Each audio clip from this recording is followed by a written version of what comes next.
Bismillahirrahmanirrahim. Quote of the day is, a little progress each day adds up to big results. Assalamu alaikum everyone. I am Dr. Shajia Javed, PGR Community Medicine, and I am going to present the topic of chi-square test under supervision of Professor Dr. Saira Afzal. Learning outline. In this session, we will define chi-square test, distinguish between different types of chi-square test, identify the appropriate conditions which are necessary for using a chi-square test, calculate and interpret the chi-square statistic in p-value, apply the chi-square test to the real-world public health examples, evaluate the limitations and alternatives to the chi-square test, and in the end, there will be MCQs. Learning outcome. Upon the successful completion, participants will be able to understand what is chi-square, correctly formulate the hypothesis for chi-square analysis, how to conduct the goodness of fit and the test of independence, interpret the chi-square outputs, including degree of freedom, p-values, and conclusions, critically assess the appropriateness of the chi-square test in the public health research. So let's start with the chi-square test. The chi-square test is a non-parametric statistical test which is used to determine whether there is a significant difference between observed and expected frequency in one or more categories. What it does, it compares what you observed in your data to what you expect to occur under the null hypothesis. It also tells you whether the difference is likely due to a chance or reflect a real association or a deviation. Chi-square was first developed by Carl Pearson in 1900. Other properties include a chi-square is an inferential non-parametric test used for the categorical data. It analyzes the proportion and frequency data. It uses proportion distribution from a sample to test the hypothesis. It compares the observed frequency actual result to what we are expecting under the null hypothesis. It is used to see whether the differences are due to the chance or if they are statistically significant. Assumptions of the chi-square test. Before applying chi-square, certain assumptions need to be met that include the type of the data. The variables must be categorical, nominal, or ordinal. Data must be in the form of the frequency and counts, not percentages or a continuous value. Independence of observation. Each observation should be independent and a subject should not appear in more than one category. Sample size adequacy. Expected frequency should be greater than 5 in at least 80% of the cells, and no cell should have an expected frequency of less than 1. Random sampling. Data should be collected by the random sampling method to generalize the results. The general formula of the chi-square is summation observed frequency minus expected frequency square divided by the expected frequency. Steps in solving problem which are related to the chi-square. The step 1 is to calculate the expected frequency. The step 2 is take the difference between the observed and expected frequency and obtain their squares. Now we divide the value obtained in the second step by the respective expected frequency and all these values to get the value according to the formula as we discussed. The concept of expected frequency. Expected frequencies are the frequencies that would be expected in the bivariate table if the two tables were statistically independent, while the observed frequencies are actually observed in the table. How to calculate the expected frequency? It is calculated by multiplying the row and the column totals for that cell and divide the product by the total number of the cases in the table. Hypothesis testing with the chi-square. Chi-square follows the 5 steps. Number 1, make the assumptions. Number 2, state the research in the null hypothesis and select the alpha. Number 3, selecting the sample distribution and specifying the test statistic. Number 4, computing the test statistic. And number 5, make a decision and interpret the results. What is research hypothesis? The research hypothesis proposes that the two variables are related in a population, while the null hypothesis states that no association exists between the two variables in one population. Therefore, the variables are statistically independent. For example, the research hypothesis states that the two variables are related.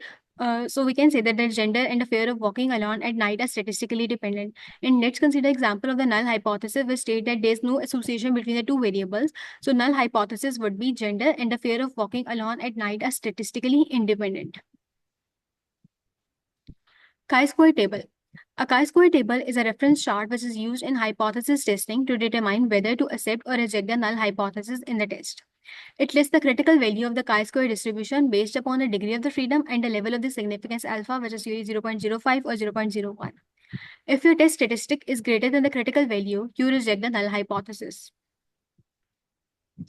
Critical value is a point which demarcates the acceptance region from the rejection region.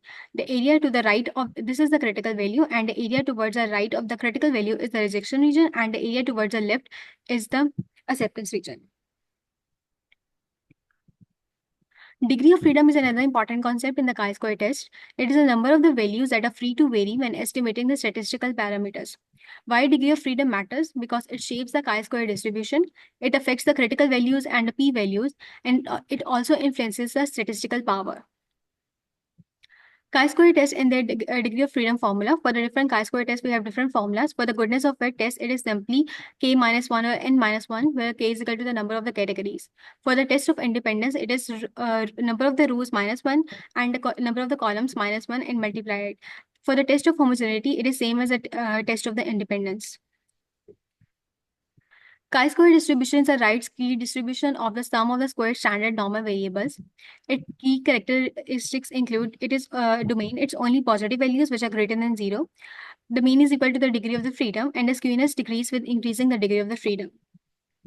The shape depends upon the degree of the freedom. For example, if the degree of freedom is 3, it is highly skewed or the long tail. If the degree of freedom is 5, it's moderately skewed.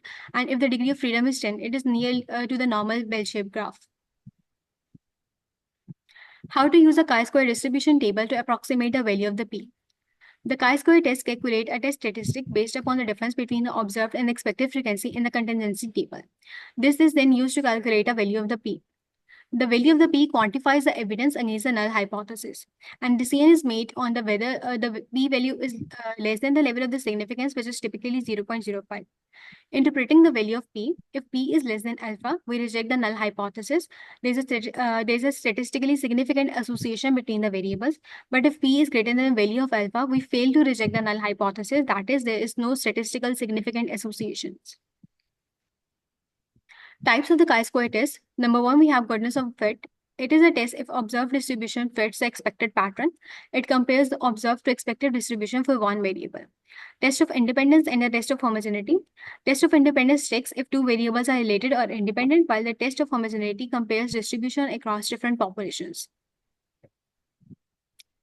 Test for the goodness of fit is used when testing to see whether a frequency distribution fits a specific pattern. It compares observed or expected distribution for one variable. Let's consider this graph. The blue ones are actually the observed value and the red one are expected values. If observed values are close to the expected value, it is a good fit. But if the observed value are far away from the expected values, it is not a good fit. The chi-square goodness of fit tests include the following step. The step 1 is to state the hypothesis and identify the claim. The step 2 is to find a critical value. The test is always right-tailed. The step 3 is compute the test values with the find the sum of observed minus expected square over expected values. Step 4 is to make the decision, and step 5 is to summarize the results. Let's consider this through example. Scenario. A clinical nutritionist wants to determine whether the patients have equal preferences for 5 different supplements flavor. A sample of the 100 patients choose their preferred flavor. The step 1 is hypothesis generation. The null hypothesis states that the preferences are equally distributed across all flavors, while the research hypothesis states that the preferences are not equally distributed. The data is collected. These are the observed values for the 5 different flavors, while we expect it to be equal. The values are calculated for observed minus expected. The square is taken and it is divided by the expected value. We get a total of 18. In the second step, we calculate the degree of freedom. The degree of freedom is simply n minus 1. Here we have 5, so 5 minus 1 is 4. The degree of freedom in that case is 4. The decision rule is step 3. At alpha 0.05, the critical value from the X2 table is 9.49. Since 18 is greater than 9.49, we reject the null hypothesis and conclude that there is a significant difference in flavor preferences among patients. Preferences are not uniformly distributed. It is also shown in that graph. 2 by 2 table is a two-way table with 2 rows and the 2 columns, which is used to depict the relationship between 2 attributes, present or absent or yes and no. The formula is calculated by simply observed minus expected square over expected, or we can also use the alternative formula with AD minus BC square over A plus C, B plus D, A plus B, and C plus D. Pearson test of independence. It is used to determine whether there is a statistical significant association between 2 categorical variables in a population. Hypothesis is null hypothesis that say the 2 variables are independent with no association, while the research hypothesis state that the 2 variables are dependent and an association exists. The data format is contingency table across with the frequency counts. The steps to do the chi-square independence or homogeneity test include the step 1 to state the hypothesis and identify the claim. The second is to find the critical value in the right tail. The step 3 is to compute the test value. To compute the value of the test, first find expected values. For each cell of the contingency table, use the formula row sum multiplied by the column sum over the grand total to get the expected value. To find the test value, we use the formula observed minus expected square over expected value. The step 4 is to make the decision, and step 5 is to summarize the results. The chi-square independence by homogeneity test. The test of independence tests the presence or absence of association between the attributes, while the test of the homogeneity tests whether two or more independent samples are drawn from the same population or not. The test of independence involves a single sample drawn from one population, while the test of homogeneity involves two or more samples perhaps drawn from the same or the different population. Let's consider it through an example. A study examined whether smoking status is associated with chronic cough. First, we generate a hypothesis. Null hypothesis states that the smoking and cough are independent, while the research hypothesis states that the smoking and cough are associated. The data is obtained for the smokers, cough present and the cough absent along with the total. For the non-smokers, cough present, absent along with total. We have the total for both the rows and the columns. Expected frequency is calculated with the formula row total into column total over grand total. For our first column, smoker plus cough, the row total is 60 and the column total is 70. So we calculate the value 28. We repeat it for all the cells to build the full expected table. In the third step, we do the X2 calculation with the formula observed minus expected square over expected value, which is 16.9. Now the degree of freedom is calculated. For this table, we have a row minus 1 and column number of columns minus 1. So therefore, degree of freedom is 1 in that case. The critical value at that is 3.84. Since 16.90 is greater than 3.84, we reject the null hypothesis, concluding that smoking is significantly associated with a chronic cough. Limitations of chi-square test. Chi-square requires expected cell frequency to be greater than 5. It is only suitable for the categorical, nominal, or ordinal data. It doesn't indicate the strength or direction of association. It is sensitive to the sample size, can detect the trivial effects in the last samples. It cannot control for confounding variables, and it assumes the independence of observations. When chi-square is not applied, we apply the Fisher-Exact test. The chi-square cannot be used when sample size is very small. If any of the expected frequency is less than 1, and if greater than 20% of the expected frequency are less than 5, we use the Fisher-Exact test. Chi-square can also be calculated by using the softwares like Excel, Python, R, and SPSS. For SPSS, we go to the crosstab, stats, and then chi-square is applied. Practical applications of the chi-square test. The chi-square is used in the public health research to analyze the association between the categorical variables like smoking status versus the lung cancer presence. It can be used in epidemiology to determine if disease prevalence differs by different region, gender, or the age group. It can compare the vaccination rates across the different population.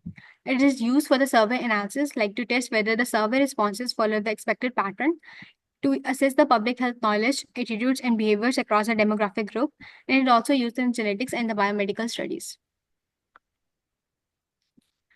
Article published in PubMed states that the COVID-19 symptoms analysis of the disease and the recovered cases using the chi-square test. Abstract, this paper aims to show the relationship between the COVID-19 symptoms and the patient status, including the recovery and disease cases.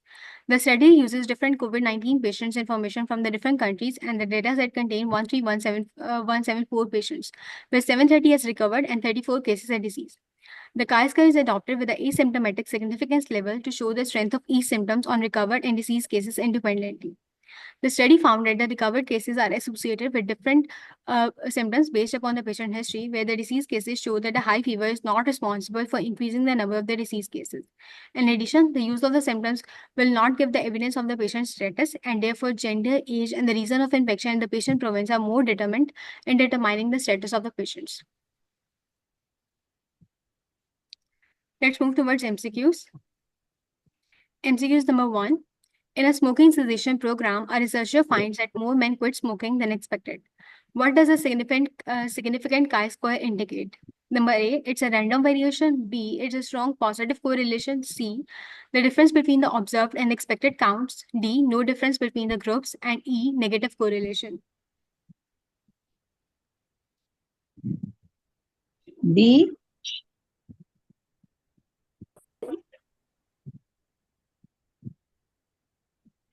C. Difference between observed and expected count is a correct answer. Number second, our regional health department conducts a survey to determine whether the urban and rural residents differ in their preferences for the COVID-19 vaccine. Vaccine brands Pfizer, Moderna, AstraZeneca, or Janssen. Which of the following best represents the null hypothesis in this chi-square test? A. Urban and rural residents have identical brand preferences. B. There is at least one brand significantly preferred over others. C. Vaccine preferences are related to the age rather than residence. D. Rural residents will predominantly prefer the local vaccine brands. E. The study lacks adequate power. E. Yes, A is the correct option. Null hypothesis is usually there is no difference in the vaccine reference brand by the residents. Number 3. A public health researcher is examining whether the blood type distribution A, B, AB, and O in a small indigenous community is significantly different from the national distribution reported by the Ministry of Health. She collects the blood samples from 300 individuals in the community, which statistical test is most appropriate to determine if the community's distribution differs from the national norm. A. Chi-square test of independence. B. Chi-square test of the goodness of fit. C. One-way ANOVA. D. Fisher-Exact test. And E. T-test.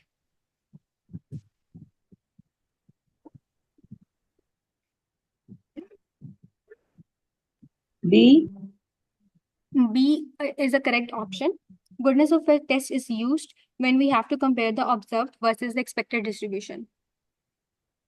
Number 4. In a survey on smoking status and the gender, the data is as follows. For male and female smokers and non-smokers, data is given along with the marginal and the row total. What is the expected count of the female smokers under the null hypothesis of independence? A 30, B 25, C 40, D 35, and E 45.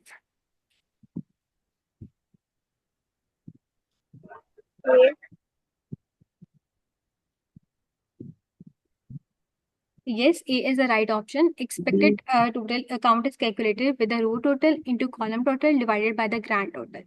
The row total is 100, the column total is 60 for smokers, and if we divide it by total 200, the answer is 30. So A is the correct option.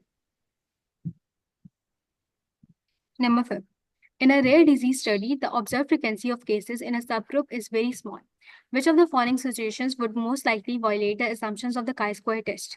A. Comparing the BMI across different age groups. B. Having multiple contingency cells with the expected frequencies below 5. C. Using independent categorical variables with adequate count. D. Analyzing data from a national census with millions of responses. E. Large discrepancy exists between the observed and expected frequencies.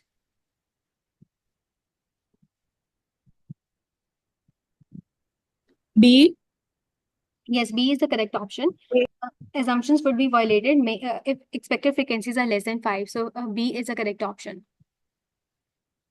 Number 6. A clinical researcher analyzes a 2x2 table, notices that expected frequency in one cell is only 2.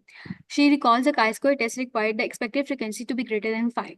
For the purpose of accuracy, what test she should use instead? A. One-way ANOVA. B. Logistic regression. C. Fisher-Exact test. D. Linear regression. And E. T-test. Charlie. C. Yes, C is the correct option. Number 7. In a public health research, chi-square tests are useful primarily for evaluating the treatment efficacy, B. Testing the association between the categorical variables, C. Measuring the variability, D. Estimating the risk ratios, and E. Comparing the weight across groups. B. Yes, B is the correct option. Number 8. In the context of evaluating the survey data from a national health campaign, the one limitation of the chi-square test that a public health professional should always consider is A. It cannot be applied to categorical data. B. It requires a continuous variable. C. It does not measure the strength or direction of association. D. It is unaffected by the sample size. E. It assumes linearity. E. C is the right option. Yes, C is the correct option. Chi-square doesn't measure the strength and direction of association. Number 9. An epidemiologist investigates whether the incidence of hypertension is associated with dietary preferences among adults in an urban health survey. She classifies 1,200 adults based upon the diet and the presence or absence of hypertension. What statistical test she should use to determine if there is a statistically significant association between the diet type and hypertension status?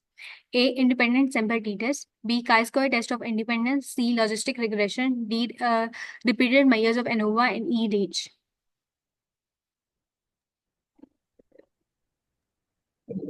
B. Yes, chi-square test of independence is ideal for checking the associations. Number 10.